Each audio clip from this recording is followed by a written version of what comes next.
ಇವತ್ತು ನಾನು ಹಲಸಿನ ಬೀಜದಿಂದ ಉಂಡೆ ಮಾಡ್ತಾ ಇದ್ದೀನಿ. ಅದಕ್ಕೆ ಒಂದು 25 ಹಲಸಿನ ಬೀಜ ತೊಗೊಂಡಿದ್ದೀನಿ. ಬೆಲ್ಲ ಒಂದು 3 ಅಚ್ಚಷ್ಟು ತೊಗೊಂಡಿದ್ದೀನಿ. ಏಲಕ್ಕಿ ತೊಗೊಂಡಿದ್ದೀನಿ ಪರಿಮಳಕ್ಕೆ. ಕೊಬ್ಬರಿ ಇದರಲ್ಲಿ ಅರ್ಧ ಸಾಕು, ಇಡೀ ಬೇಕಾಗಲ್ಲ.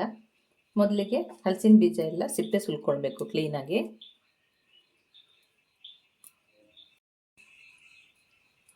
ಹಲಸಿನ ಹಣ್ಣು ತಿಂದಾದ್ಮೇಲೆ ಹಲಸಿನ ಬೀಜಗಳನ್ನು ಒಲೆ ದಂಡೆ ಮೇಲೆ, ಒಲೆ ಇದ್ದರೆ ಒಲೆ ದಂಡೆ ಮೇಲೆ ಇಟ್ಕೊಂಡು ಬಿಸಿ ಇರುವ ಜಾಗದಲ್ಲಿ ಇಟ್ಕೊಂಡ್ರೆ ಒಂದು 2 ತಿಂಗಳು ಹಾಳಾಗದೆ ಇರುತ್ತೆ. ಇಲ್ಲ ಅಂದರೆ ನಮಗೆ ಇನ್ನೂ ವರ್ಷಗಟ್ಟಲೆ ಬೇಕು ಅಂದರೆ ಮಣ್ಣು ಕಲಸಿಬಿಟ್ಟು ಅದರೊಳಗೆ ಈ ಬೀಜಗಳನ್ನು ಕಲಸಿ ಇದಕ್ಕೆಲ್ಲ ಮಣ್ಣು ಮೆತ್ಕೊಳ್ಬೇಕು ಬೀಜಕ್ಕೆ.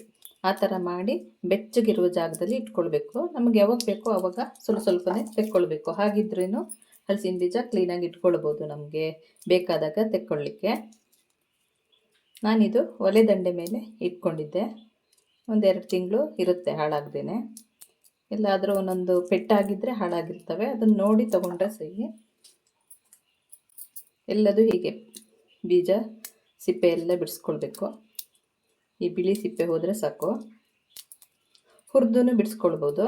ನಾನು ಮೊದಲೇ ಬಿಡಿಸ್ತಿದ್ದೀನಿ, ಹುರಿಲಿಕ್ಕೆ ಕರೆಕ್ಟಾಗಿ ಗೊತ್ತಾಗುತ್ತೆ ಅಂತ ಹೇಳ್ಬಿಟ್ಟು. ಮೊದಲಿಗೆ ಹಲಸಿನ ಬೀಜನ ಹುರ್ಕೊಳ್ತೀನಿ. ಹಲಸಿನ ಬೀಜನ ಒಂದು 2-3 ಪೀಸ್ ಮಾಡ್ಕೊಳ್ತೀನಿ. ಹುರಿಲಿಕ್ಕೆ ಸುಲಭ ಆಗುತ್ತೆ ಅಂತ ಹೇಳ್ಬಿಟ್ಟು. ಗಟ್ಟಿ ಇರುತ್ತೆ ಪೀಸ್ ಮಾಡೋಕ್ಕೆ.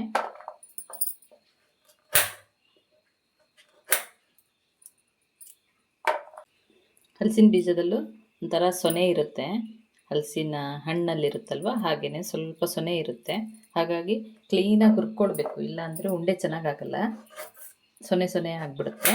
ಹಾಗಾಗಿ ಹೀಗೆ ಕಟ್ ಮಾಡಿ ಹಾಕ್ಕೊಂಡು ನಾನು ಹುರ್ಕೊಳ್ತಿದ್ದೀನಿ. ಎಲ್ಲ ಹೆಚ್ಚಾಯಿತು, ಈಗ ಹುರಿತೀನಿ.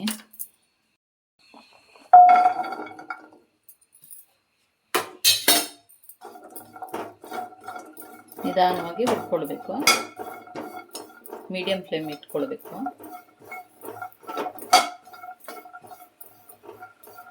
ಸ್ವಲ್ಪ ಟೈಮ್ ಬೇಕಾಗುತ್ತೆ ಇದು ಹುರಿಲಿಕ್ಕೆ, ಬೇಗ ಆಗಲ್ಲ. ಒಂದು 10 ನಿಮಿಷ ಹುರಿದಿದ್ದೀನಿ, ಇನ್ನೊಂದು 5 ನಿಮಿಷ ಹುರಿತೀನಿ. ಪುಡಿ ಮಾಡೋಕ್ಕೆ ಚೆನ್ನಾಗಾಗುತ್ತೆ, ಇಲ್ಲಾಂದರೆ ಚೆನ್ನಾಗಿ ಹುರಿದಿಲ್ಲ ಅಂದರೆ ಪುಡಿ ಮಾಡೋಕ್ಕಾಗಲ್ಲ.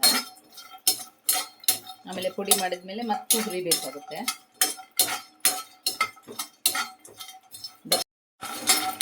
ಇಷ್ಟು ಹುರಿದ್ರೂ ಪುಡಿ ಮಾಡ್ಬೋದು, ಆದರೆ ಅದರಲ್ಲಿ ಉಂಡೆ ಮಾಡಿದ್ರೆ ಒಂಥರ ಗಂಟ್ಲು ಕೆರೆದಂಗೆ ಆಗುತ್ತೆ. ಅಂದರೆ ಸೊನೆ ಇರುತ್ತಲ್ವ, ಅದೆಲ್ಲ ಗಂಟ್ಲು ಕಟ್ಟದಂಗೆ ಆಗುತ್ತೆ, ಟೇಸ್ಟ್ ಇರಲ್ಲ. ಸ್ವಲ್ಪ ಜಾಸ್ತಿ ಹುರಿದ್ಬಿಟ್ರೆ ಚೆನ್ನಾಗಾಗುತ್ತೆ.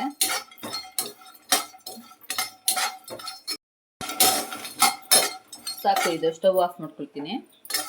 ಒಂದು ಸ್ವಲ್ಪ ತಣ್ಣಗಾದ್ಮೇಲೆ ಪುಡಿ ಮಾಡ್ಕೊಳ್ಬೇಕು. ತಣ್ಣಗಾಗಿದೆ ಇದು, ಇದನ್ನು ಪುಡಿ ಮಾಡಿ ತಗೊಳ್ತೀನಿ. ಏಲಕ್ಕಿನೂ ಇದಕ್ಕೆ ಹಾಕ್ಕೊಳ್ತೀನಿ, ಸಿಪ್ಪೆ ಸಮೇತ ಹಾಕ್ಕೊಳ್ತಿದ್ದೀನಿ. ಪುಡಿ ಮಾಡಿ ತರ್ತೀನಿ. ಪುಡಿಯಾಗಿದೆ, ಇಷ್ಟು ಪುಡಿ ಆದರೆ ಸಾಕು, ತರಿಯಾಗಿ ಹೀಗಾದರೆ ಸಾಕು. ಇದನ್ನು ಇನ್ನೊಂದು ಸ್ವಲ್ಪ ಹುರ್ಕೊಳ್ಬೇಕು. ಈಗ ಹುರಿದು ತೋರಿಸ್ತೀನಿ. ಇದನ್ನು ಇನ್ನೊಂದು ಸ್ವಲ್ಪ ಹುರ್ಕೊಳ್ತೀನಿ. ಅದು ದಪ್ಪ ದಪ್ಪ ಬೀಜ ಇರುತ್ತಲ್ವ, ಅದು ಒಳಗಡೆ ಎಲ್ಲ ಅಷ್ಟು ಬಿಸಿ ಮುಟ್ಟಿರಲ್ಲ, ಸೊನೆ ಸೊನೆ ಉಳಿಯುತ್ತೆ. ಹಾಗಾಗಿ ನಾನು ಸ್ವಲ್ಪ ಹುರ್ಕೊಳ್ತಿದ್ದೀನಿ. ಕೆಲವರು ಇಷ್ಟೇ ಇರುವಾಗಲೇ ಪಾಕ ಹಾಕಿ ಕಟ್ತಾರೆ. ಒಂದು 5 ನಿಮಿಷ ಹುರ್ಕೊಳ್ತೀನಿ. ಸಾಕು, ಇದು ಒಂದು 5 ನಿಮಿಷ ಹುರಿದಿದ್ದೀನಿ. ಇದೊಂದು ಸ್ವಲ್ಪ ತಣ್ಣಗಾಗಬೇಕು. ಇದನ್ನು ಇನ್ನೊಂದು ಪಾತ್ರೆಗೆ ಹಾಕ್ಕೊಳ್ತೀನಿ.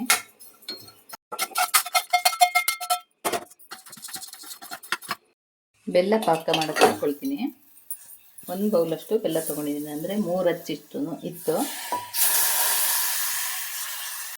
ಒಂದು 1/4 ಲೋಟದಷ್ಟು ನೀರು ಹಾಕ್ಕೊಂಡಿದ್ದೀನಿ ಬೆಲ್ಲ ಕರಗಲಿಕ್ಕೆ. ಇದು ಪಾಕ ಬರಲಿ. ಬೆಲ್ಲ 100 ಪಾಕಕ್ಕಿಂತ ಒಂದು ಸ್ವಲ್ಪ ಜಾಸ್ತಿ ಇರಬೇಕು.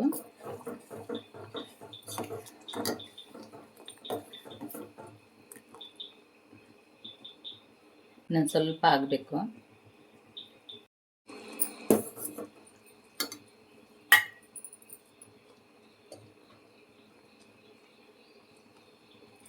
ಹೀಗೆ ನೋಡೋಕ್ಕೆ ಗೊತ್ತಾಗಲಿಲ್ಲ ಅಂದರೆ ಒಂದು ಪಾತ್ರೆಯಲ್ಲಿ ನೀರು ಇಟ್ಕೊಂಡು ಅದಕ್ಕೆ ಹೀಗೆ ಹಾಕ್ಕೊಂಡಾಗ ಅದು ಕರಗಿ ಹೋಗಬಾರ್ದು, ಹೀಗೆ ನಿಲ್ಲಬೇಕು. ಅಷ್ಟಾದರೆ ಸಾಕು. ಉಂಡೆ ಕಟ್ಟಕ್ಕೆ ಬರಬೇಕು ಅಂತಿಲ್ಲ, ಹೀಗೆ ಕರಗಿ ಹೋಗದೆ ಇದ್ದರೆ ಸಾಕು. ಇದು ಸಾಕು. ಈಗ ಆಫ್ ಮಾಡ್ಕೊಳ್ತೀನಿ. ಇದಕ್ಕೆ ಕೊಬ್ಬರಿ ಸೇರಿಸ್ಕೊಳ್ತೀನಿ.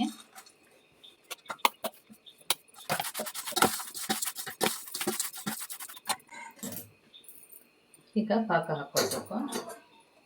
ಪಾಕನ ಅಷ್ಟಕ್ಕೂ ಹಾಕ್ಕೊಳ್ಳೋದು ಬೇಡ, ಕಲಸಕ್ಕೆ ಕಷ್ಟ ಆಗುತ್ತೆ. ಸ್ವಲ್ಪ ಸ್ವಲ್ಪಕ್ಕೆ ಹಾಕಿ ಕಲಿಸ್ಕೊಂಡು ಆಮೇಲೆ ಉಂಡೆ ಕಟ್ಕೊಳ್ಬೋದು.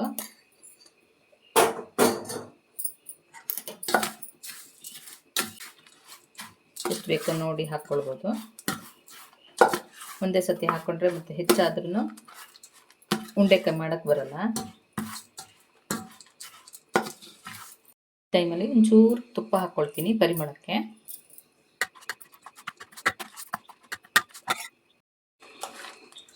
ಚೆನ್ನಾಗಿ ಮಾಡಿ ಕೈಲೇ ಕಲಿಸ್ಕೊಂಡು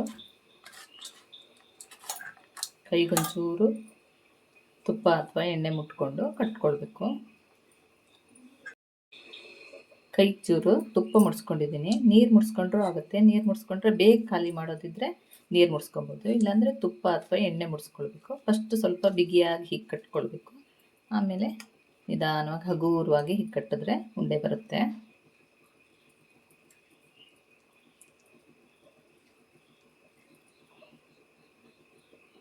ಹೀಗೆ ಇನ್ನೊಂದೇ ಉಂಡೆ ತೊಗೊಂಡು ಕಟ್ಬೋದು.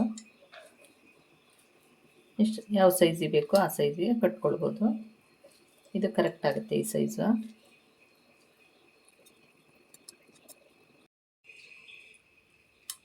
ಸ್ವಲ್ಪ ತಗೊಂಡು ಹೀಗೆ ಫಸ್ಟ್ ಬಿಗಿಯಾಗಿ ಹೀಗೆ ಒತ್ಕೊಳ್ಬೇಕು.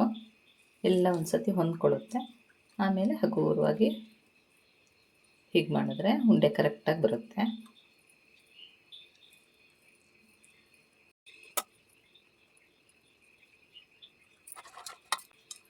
ಬಿಸಿ ಬಿಸಿ ಇರುವಾಗಲೇ ಕಟ್ಟಬೇಕು. ಆರಿದ ಮೇಲೆ ಸ್ವಲ್ಪ ಕಷ್ಟ ಆಗುತ್ತೆ ಕಟ್ಟಕ್ಕೆ.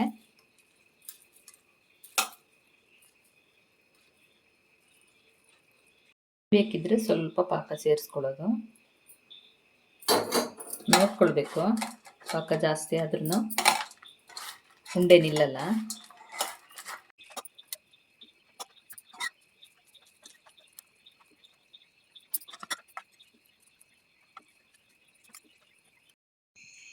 ಇವತ್ತು ನಾನು ಹಲಸಿನ ಬೀಜದ ಉಂಡೆನ ಹೇಗೆ ಮಾಡೋದು ಅಂತ ತೋರಿಸಿದ್ದೀನಿ. ಈ ವಿಡಿಯೋ ನಿಮಗೆ ಇಷ್ಟ ಆದಲ್ಲಿ ಲೈಕು, ಶೇರು, ಕಮೆಂಟ್ಗಳನ್ನು ಮಾಡಿ. ಸಬ್ಸ್ಕ್ರೈಬ್ ಮಾಡದೇ ಇರೋರು ಸಬ್ಸ್ಕ್ರೈಬ್ ಮಾಡಿ. Thank you.